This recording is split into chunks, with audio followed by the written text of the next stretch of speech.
जम्मू कश्मीर के पुंछ के सूरनकोट इलाके में घात लगाए आतंकियों ने सेना पर हमला किया। एनकाउंटर के दौरान सेना के एक जेसीओ समेत 5 जवान शहीद हो गए हैं। हमला होते ही भारतीय सैनिकों ने आतंकियों को मुंहतोड़ जवाब देना शुरू कर दिया है।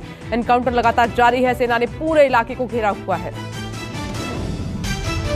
बताया जा रहा है कि पुंछ के सूरनकोट में आतंकियों के घुसपैठ का इनपुट मिला था और ये आतंकी एलओसी पार कर चमरेर के जंगल तक जा पहुंचे थे। आतंकियों को घेरा गया ताकि आतंकी वापस ना जा पाए। पूरे जंगल में एनकाउंटर चल रहा है। 4 से 5 आतंकियों की मौजूदगी की खबर है। जम्मू कश्मीर में अनंतनाग और बांदीपोरा में आतंकियों के साथ मुठभेड़ हुई। अलग अलग हुए एनकाउंटर में लश्कर आतंकी समेत 2 ढेर हुए हैं और पुलिस के मुताबिक बांदीपोरा में मारा गया इम्तियाज अहमद डार हाल ही में हुई हत्याओं में शामिल था और आतंकी के पास से हथियार और गोला बारूद बरामद हुआ है। पुंछ में सेना पर हुए अटैक पर बीजेपी प्रदेश अध्यक्ष रविंद्र रैना बोले हैं कि किसी भी आतंकी को बख्शा नहीं जाएगा और आतंकियों और अलगाववादियों की कमर तोड़ दी जाएगी। रविंद्र रैना बोले हैं कि कुछ लोग जम्मू कश्मीर में हिंसा के जरिए शांति फैलाना चाहते हैं। भारतीय सेना ऐसा होने नहीं देगी।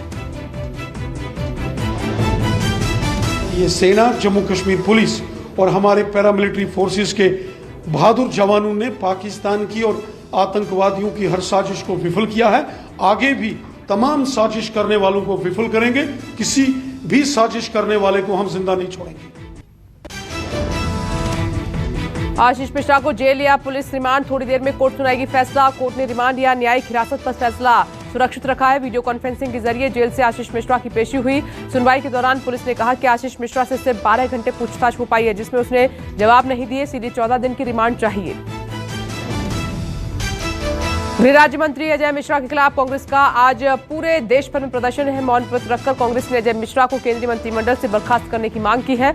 दिल्ली, राजस्थान, एमपी समेत शहर शहर कांग्रेसी कार्यकर्ताओं ने मौन व्रत रखकर प्रदर्शन किया। लखनऊ में जीपीओ पर मौन व्रत पर बैठी प्रियंका गांधी के साथ कांग्रेस नेता और समर्थक भी व्रत में बैठे हुए हैं। हाथों में तख्ती और बैनर लिए कांग्रेस समर्थकों ने अजय मिश्रा को मंत्री पद से हटाने की मांग की है। सिद्धार्थनाथ सिंह ने प्रियंका गांधी के मौन व्रत पर निशाना साधा। ट्वीट करके कहा कि छत्तीसगढ़ जहां किसानों की हत्या और राजस्थान में दलित की मॉब लिंचिंग से हत्या हुई, उस पर प्रियंका ने मौन क्यों नहीं रखा। ना ही आप वहां पर गई, शायद वहां का रास्ता भूल गई हैं, इसीलिए मैं दोनों राज्यों का गूगल मैप भेज रहा हूं। लखीमपुर हिंसा के खिलाफ महाराष्ट्र बंद का असर दिखा। छत्रपति शिवाजी महाराज टर्मिनल के बाहर रोजाना सैकड़ों बेस्ट की बसें नजर आती थी, लेकिन आज एक भी बस वहां पर नजर न आई और बंद से आम लोगों को भारी परेशानी हुई है। वेस्ट के बस न चलने से ऑफिस जाने वाले परेशान, लोगों को पैदल चलना पड़ा। शिवसेना के नेता बने गुंडे और बंद के दौरान रिक्शे वाले की पिटाई की है। बंद को सफल बनाने के लिए शिव सैनिकों ने ऑटो वाले को पीटा। रास्ते पर चलते रिक्शा सवारियों को उतारकर चालकों की सरेआम पिटाई की गई। शिव सैनिकों के ग्रुप उपमहापौर पल्लवी कदम के पति पवन कदम भी इसमें शामिल थे। मुंबई के विक्रोली हाईवे पर शिवसेना की तरफ से रास्ता रोको आंदोलन।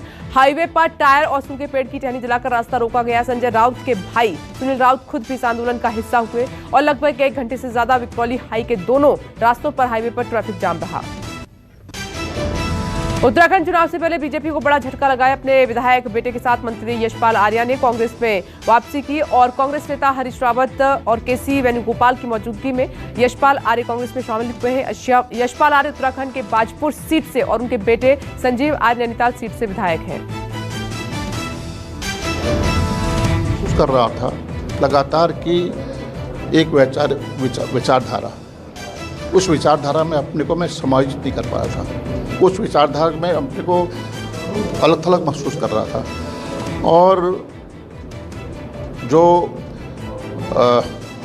मैंने कहा ना कि कांग्रेस को मजबूत करने की आज आवश्यकता है। सर, क्या लगता है कि मुख्य अगर मजबूत होगी, मैं लगातार कह रहा हूं, तो लोकतंत्र मजबूत होगा। जम्मू कश्मीर नेशनल कॉन्फ्रेंस से इस्तीफा देकर बीजेपी में शामिल हुए देवेंद्र राणा और सुरजीत सिंह सलाथिया, केंद्रीय मंत्री हरदीप पुरी सिंह और धर्मेंद्र प्रधान और जितेंद्र सिंह की मौजूदगी में उन्होंने बीजेपी का दामन थामा है, सदस्यता ग्रहण की है। देवेंद्र राणा और केंद्रीय मंत्री जितेंद्र सिंह के छोटे भाई हैं और राणा की गिनती नेशनल कॉन्फ्रेंस के बड़े नेताओं में से होती है। प्रधानमंत्री नरेंद्र मोदी ने आज भारतीय अंतरिक्ष संघ का शुभारंभ किया है। इस मौके पर प्रधानमंत्री ने कहा कि आज जितनी निर्णायक सरकार भारत में है, उतनी पहले कभी नहीं रही है। स्पेस सेक्टर और स्पेस टेक को लेकर आज भारत में जो बड़े सुधार हो रहे हैं। पीएम ने कहा कि हमारे स्पेस सेक्टर 130 करोड़ देशवासियों की प्रगति का एक बड़ा माध्यम है। वो इसी की आज जितनी निर्णायक सरकार भारत में है उतनी पहले कभी नहीं रही। स्पेस सेक्टर और स्पेस टेक को लेकर आज भारत में जो बड़े रिफॉर्म्स हो रहे हैं वो इसी की एक कड़ी है। उत्तराखंड के हल्द्वानी में संघ प्रमुख मोहन भागवत ने धर्मांतरण पर बड़ा बयान दिया। कहा कि छोटे छोटे स्वार्थों के लिए दूसरे धर्म में जा रहे लड़के लड़कियां। मोहन भागवत ने कार्यक्रम में कहा कि बच्चों को धर्म का आदर करना सिखाएं ताकि वो दूसरे धर्म में न जाएं। कैसे मतांतरण हो जाता है, अपने घर के लड़के लड़कियां दूसरे मतों में कैसे चली जाती है, छोटे छोटे स्वार्थों के कारण विवाह करने के लिए। करने वाले गलत है वो बात अलग है, लेकिन हमारे बच्चे हम नहीं तैयार करते। हमको इसका संस्कार अपने घर में देना पड़ेगा। अपने स्व के प्रति गौरव, अपने धर्म के, अपने पूजा के प्रति आदर, अपनी साधना का मर्म समझना, उसके लिए प्रश्न आएंगे तो उत्तर दे सकना, कंफ्यूज नहीं होना, इतना तो तैयार करना। लखीमपुर कांड के डैमेज कंट्रोल में जुटी बीजेपी और यूपी बीजेपी अध्यक्ष स्वतंत्र देव सिंह ने पार्टी कार्यकर्ताओं को नसीहत दी है। नेताओं का काम फॉर्च्यूनर से लोगों को कुचलना नहीं है बल्कि जनता की सेवा करना है। साथ ही कहा कि हम नेतागिरी करने आए हैं, किसी को लूटने नहीं आए हैं। नेतागिरी का मतलब लूटने नहीं आए हैं, फॉर्च्यूनर से किसी को कुचलने नहीं आए हैं। वोट मिलेगा आपके व्यवहार से मिलेगा, लेकिन मोहल्ले वालों को मोहल्ले में प्रसन्न होना चाहिए। जिस गली में आप रहते हैं यदि 10 आपका प्रशंसा करता है तो मेरा सीना। लखीमपुर हिंसा को लेकर असदुद्दीन ओवैसी ने बीजेपी पर तंज कसा। ओवैसी ने कहा कि आशीष के अब्बाजान को कब हटाएंगे पीएम मोदी। ओवैसी ने बीजेपी पर हमला बोलते हुए बीजेपी को कमल की जगह थार सिंबल रखने की बात कही। साथ ही कहा कि आरोपी का नाम आशीष की जगह अतीक होता तो 2 मिनट में उनके घर पर बुलडोजर चला दिया जाता। कमल का निशान बदल दीजिए और एक गाड़ी जीप रख लीजिए थार की, ये हमारा निशान है, हम रोक देंगे सबको। नरेंद्र मोदी आशीष के अब्बाजान को नहीं हटाएंगे आप? मोदी जी क्यों नहीं हटाएंगे अब्बाजान को? आप हटाना चाहिए। लखीमपुर खीरी और पुनिया कांड में मारे गए किसानों के अंतिम अरदास अस्थि कलश की तैयारियां तेज हो गई हैं। अरदास कार्यक्रम में किसान नेता राकेश टिकैत, गुरनाम चढ़ूनी, जयंत चौधरी मौजूद रहेंगे। अंतिम अरदास कार्यक्रम के दौरान देश भर से हजारों की संख्या में किसान शामिल होंगे। अरदास कार्यक्रम में राकेश टिकैत के शामिल होने से प्रशासन अलर्ट हो गया है। यूपी विधानसभा चुनाव से पहले एसपी और शिवपाल यादव की पार्टी प्रगतिशील समाजवादी पार्टी कल से विजय रथ निकालेगी और अखिलेश यादव कल कानपुर से चुनावी रथ को रवाना करेंगे। रथ यात्रा प्रदेश के अलग अलग जिलों में जाएगी और पार्टी की जीत के लिए वोट मांगेगी। इतना ही नहीं, कल चाचा शिवपाल भी अपनी पार्टी के विजय रथ यात्रा को निकालेंगे। 100 करोड़ की वसूली मामले में महाराष्ट्र के पूर्व गृह मंत्री अनिल देशमुख के ठिकानों पर सीबीआई की रेड। सीबीआई ने नागपुर और मुंबई वाले परिसरों पर रेड डाली है और अनिल देशमुख के निजी सचिव ने रेड की खबर की जानकारी दी। बता दें कि सीबीआई की छापेमारी की ये तीसरी कार्रवाई है। मुखिया के लिए नामांकन भरने आए प्रत्याशी को भैंस की सवारी करना भारी पड़ा है, महंगा पड़ा है। प्रत्याशी पर होगा केस दर्ज। अशोक कुमार मेहता भैंस पर सवार होकर वहां पर अपने समर्थकों के साथ नामांकन भरने पहुंचे थे। वीडियो वायरल होने पर प्रशासन ने संज्ञान लेते हुए कार्रवाई की है। अशोक कुमार मेहता पर पशु क्रूरता अधिनियम के तहत मामला दर्ज होने के आदेश हुए हैं। लगातार 7वें दिन आज फिर बढ़े पेट्रोल डीजल के दाम। पेट्रोल 30 पैसे तो डीजल में 35 पैसे प्रति लीटर की बढ़ोतरी हुई है। राजधानी दिल्ली में पेट्रोल 104 रुपए 44 पैसे प्रति लीटर तो डीजल की कीमत यहां पर हो जाती है 93 रुपए 17 पैसे प्रति लीटर। वहीं मुंबई की बात करें तो मुंबई में 110 रुपए 41 पैसे प्रति लीटर और डीजल है 101 रुपए प्रति लीटर। देश में कोयला संकट को लेकर मचे बवाल के बीच गृह मंत्री अमित शाह ने बैठक बुलाई है। केंद्रीय ऊर्जा मंत्री आरके सिंह और कोयला मंत्री प्रहलाद जोशी अधिकारियों के साथ शाह से मिलने मंत्रालय पहुंचे हैं। बिजली सप्लाई बढ़ाने की रणनीति पर चर्चा होगी। और बता दें कि कल ऊर्जा मंत्री आरके सिंह एक बयान में उन्होंने अपने बयान में कहा था कि दिल्ली में कोई बिजली संकट नहीं है। कोयले की किल्लत की वजह से महाराष्ट्र में 13 पावर प्लांट बंद हो गए हैं। इस बीच महाराष्ट्र सरकार ने लोगों से कम बिजली इस्तेमाल करने की अपील की है। 20 रुपए प्रति यूनिट के हिसाब से बिजली खरीदने पर मजबूर महाराष्ट्र सरकार। कोयला सप्लाई को लेकर 5 राज्यों ने केंद्र सरकार को चिट्ठी भी लिखी। बिजली और कोयले की किल्लत के बवाल के बीच पंजाब के सीएम चरणजीत सिंह चन्नी ने कहा कि पूरे देश की तरह पंजाब भी कोयले की किल्लत से जूझ रहा है, ये किल्लत झेल रहा है, लेकिन पंजाब के लोगों को भरोसा दिलाना चाहता हूं कि पंजाब में ब्लैकआउट नहीं होगा।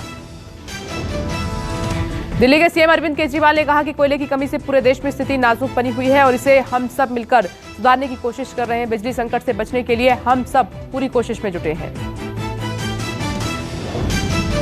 हम पूरी कोशिश कर रहे हैं केंद्र सरकार के साथ मिलके। हम नहीं चाहते कि किसी भी तरह की आपात स्थिति पैदा हो।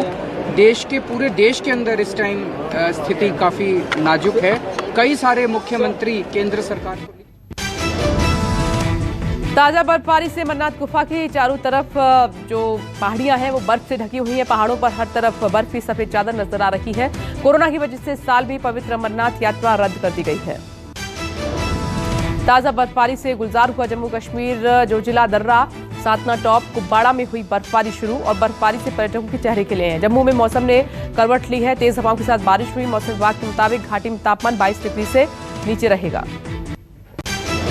देश में कोरोना की रफ्तार धीमी हुई है और 24 घंटे में देश में 18,132 नए मरीज मिले। 193 संक्रमितों की मौत हुई। पिछले 24 घंटे में 21,563 मरीज ठीक हुए हैं। एक्टिव केस की संख्या 2,27,000 पहुंची और देश में मार्च के बाद रिकवरी रेट सबसे अधिक हुआ है। एक्टिव मरीजों की संख्या भी 7 महीने में सबसे कम हुई है।